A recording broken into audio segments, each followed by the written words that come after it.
Do not make the same mistake as Shaka. In this scene, I know how Shaka feels, but I more sympathize with the Zulu trying to help him, trying to talk sense into him, as I have been trying to talk sense into the blacks who have power.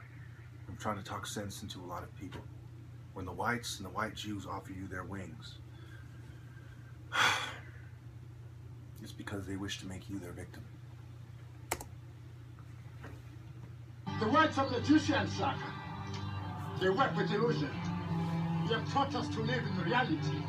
Even if the whites had 100 lives each, those lives would be not worth a single dedicated life of one Zulu, because we are superior. The leopard is also superior, Popos. He is a sovereign among the masters. Each proud day of his life is worth 100 days in the life of a raven. Yet if the leopard were offered wings to fly, it would be foolish to refuse them. No, Shaka. The leopard's kingdom is the earth. On the earth, he is the master. In the skies, he becomes a victim. If the whites offer you wings, it is because they wish to make you their victim. Do you hear that, Goma? He's been with the whites for a few days, and already he fears for the security of the state. Their powers must be great indeed. Puma! You're busy. You're busy. You're busy. And compose! Never abuse our friendship again. You see how, for trying to help his brother, his fellow African, and Gombozi was told, never abuse our friendship again. And I'm going to show you the face he made at the end of this. There's a day, I'm driving around, as Nappy Head Dread pointed out, these people like to do one headlight bandit. They like to have their arms hanging out like this or hanging out like this, because these are, you know. So I'm going by, you know, there's a truck drives by and has one headlight. And I say to the biker as I ride by, that's what's called a one headlight bandit, you know. And I kind of laugh, you know, and the biker kind of really doesn't hear me, but, you know, I thought it was funny, you know, point that out. So I'm in the mood of, like, you know, saying things out loud. And as I'm driving, I see this female on the side of the road that looks just like a female who sent me a picture of herself, or at least who she's supposed to be, if it was even a female. And it looked a lot like the female on the side of the road, and she was sitting in her car with one headlight. So I said, "You gang-stalking slut," you know? And I say, "Allah Akbar!" And as I'm driving down, I say, "Yo, fuck gang-stalking." When I said, "You gang-stalking slut," it's like she heard me starting to talk to her. She didn't look at me. That's a dead giveaway. You know, when people start talking to you, you tend to look at them. You know, someone drives by me and says, "Fuck you," I'm not looking like, you know, what's your problem? You know, this person's, you know, they're on covert mode, so she's kind of like, she's making a tough face, but she's not looking. That's absolute sign of somebody doing something wrong. Undercover cop, informant, collaborator, what have you. Gang stalking filth, government harasser, group harasser, community stalker, what have you, whatever you want to call them. So, you know, yeah. These people are playing with hell fire. You see, hell is a place where you don't have your flesh. It's, you know, what I would expect, you know, what I'm led to believe by the evidence. So it is a different type of fire. It is a different type of burn.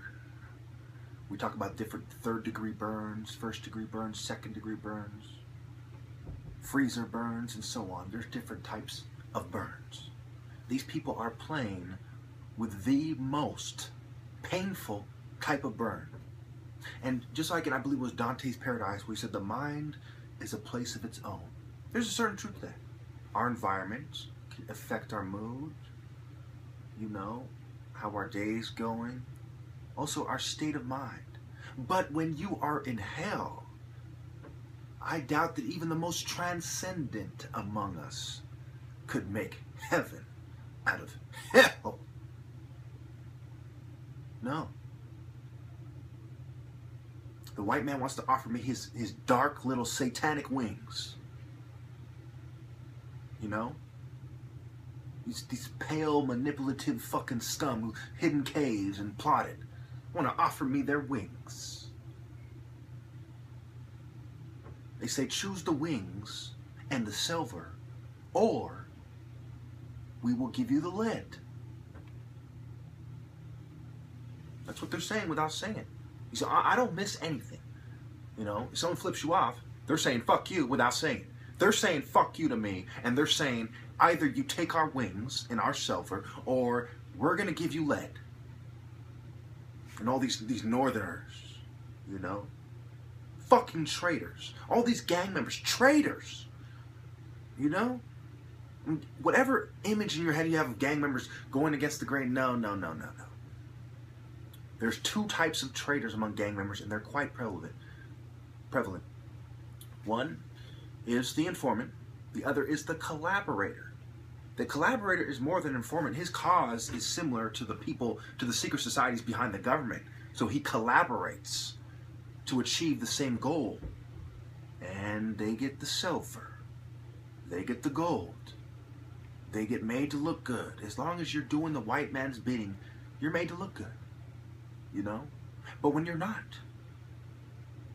they blacklist, sabotage, harass, persecute, provoke, drug. You know, I just watched a movie called Kill 'Em All, about a bunch of assassins who get, you know, and in the movie in the beginning, you see all the despicable ways, you know, poisoning, you know, blowing things up, you know, little bombs, you know, check behind your chair, kaboom, you know, bombs, poisoning, gas, you know, and the guy in the movie was gassing the assassins, great warriors sitting there in a room, made to kill each other while there's some sniveling scumbag. And it turns out that sniveling scumbag was actually a great assassin himself.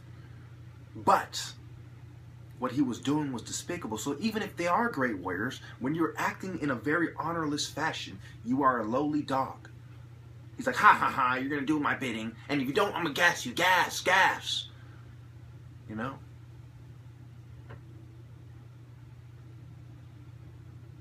And he made it clear in the end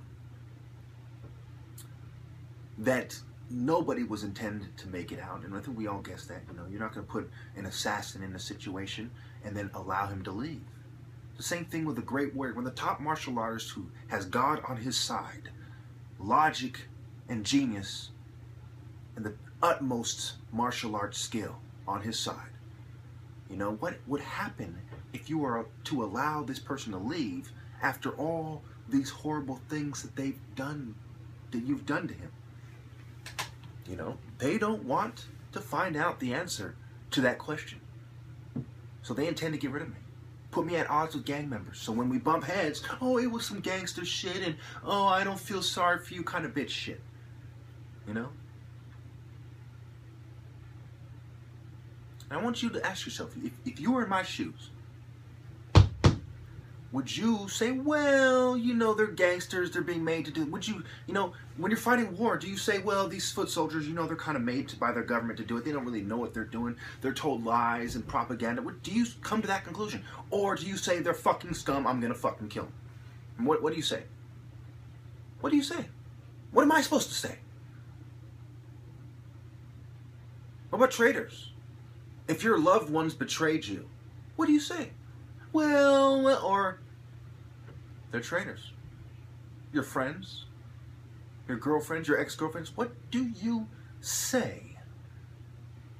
You know? Some of you are like, why are you so harsh on these people? Why are you so harsh on these people? What do you do with the enemy? How do you treat them? What do you say about them? How do you treat traitors? You know? In the movie Punisher, the head of the Yakuza. Now, I bring up movies and stuff like that because there are morals to the story that we all can learn from. If you don't understand that, you're a fucking idiot. There's things that we can talk about. They might not be wrong with what they're trying to say. Excuse me, they might not be right about what they're trying to say. But it's still something you can potentially learn from, so I'm going to bring it up. So, her name was Miss Tanaka, I believe her name was. Basically, her brother was ripping off the Yakuza for a lot of money. Make a long story short, she came a point where, you know, they let it go because of her, and there came a point where she had to prove her loyalty, so she cooked him a fucking meal, and she slit his fucking throat. Her brother, who was the closest person to her in the world, dead by her hand. Now, he didn't even betray her. He betrayed the organization that she was a part of, what she was trying to do. What I'm trying to do is a lot more noble than what the Yakuza is trying to do. No offense to my Japanese brothers. But if you're siding with a bunch of secret societies, then much offense to you, and I'm sure you understand. And so they're betraying me, all of humanity, and what I'm trying to do. How then do you treat them? If you're a great man with a big heart, how do you treat the traitors who are your loved ones, who are the closest people to you in the world? How do you treat them? I mean, all you people. You look at me. You know, all you traitors to God and humanity, first and foremost, you look at me with disgust. You're depraved, you're iniquitous, perfidious, rapacious serpents. And you look at me with disgust, you know? And whether or not you know it, you're looking at me with a look of betrayal. Because you betrayed God, betrayed man. There's also a look of betrayal in your eyes while you're looking at me with disgust. You're traitors looking at me with disgust. How do you feel? Again, I asked my audience, how do you feel when traitors look at you with disgust? How do you feel when you call out gang stalkers and they start acting tough? You know? How do you feel? How would you feel? So they asked me, you know, it begs a deep philosophical question. How do you deal with traitors when you care about them more than everyone else you've allowed a certain amount of trust? How do you deal with your loved ones when they betray you? How do you deal with people who used to be, you know, an organization who used to have somewhat of a relationship with on the streets? You know, sometimes they ripped me off for petty shit. Sometimes we were cool and smoking weed and hanging out. You know, and there's different members who did different things. Some of the people I hung out with never did me wrong ever. Not once. You know? Some of them are in San Francisco right now, you know, confused by all this. They don't know what to think of me. I don't know what to think of them. But I do know that their organization is betraying me. So what do you do? Do you say, well, he's an individual? No. When the order comes down, they're going to handle their business. So how am I supposed to think about it? They're not going to give me a warning. They're just going to handle my business. When the northerner at the barbershop cut my head while he was cutting my haircut to make me look bad, when the black person at the other barbershop messed up my haircut, you know, made like a bald spot, whatever you want to call it, you know, cut it bald in one place to make me look like a fucking nut. No warning. My mother, when she sewed on the African patch on there we go, on this gi, you know, how ridiculous do I look? You see, when you go like this, it's pretty upright. So she has that kind of excuse. But she knows better. Women, she has a sewing kit. She's been sewing for decades. And you're telling me she didn't know that when you sew it this far out, that when somebody puts it on, it sags a little bit and they look like a fucking weirdo. Okay? Nobody knows who sewed that on, you know, unless I point it out. And most people watch my video. I don't point it out in every video. So they're trying to make me look like a fucking nut. That's their way of conceding psychiatry is a fraud, and you have to make people look like nuts in order to justify drug and political fucking dissidence, because it's a fraud. It's a fraud. The fact that there's no valid test leaves it open to the interpretation of a bunch of unscrupulous, lowly, degenerate filth. So what do you do in my situation? How do you deal with traitors? How do you deal with organizations that include people that you were on good terms with? How do you deal with? There's only one way to deal with them. Like what you would call a religious fanatic. That's what you do when you're fighting for the Almighty. You have to take into account of which organizations betrayed you, and you have to take into account that no matter how you feel about individual members, they are part of that organization, they are your enemies, and the second that they are told to act, they will begin to act against you.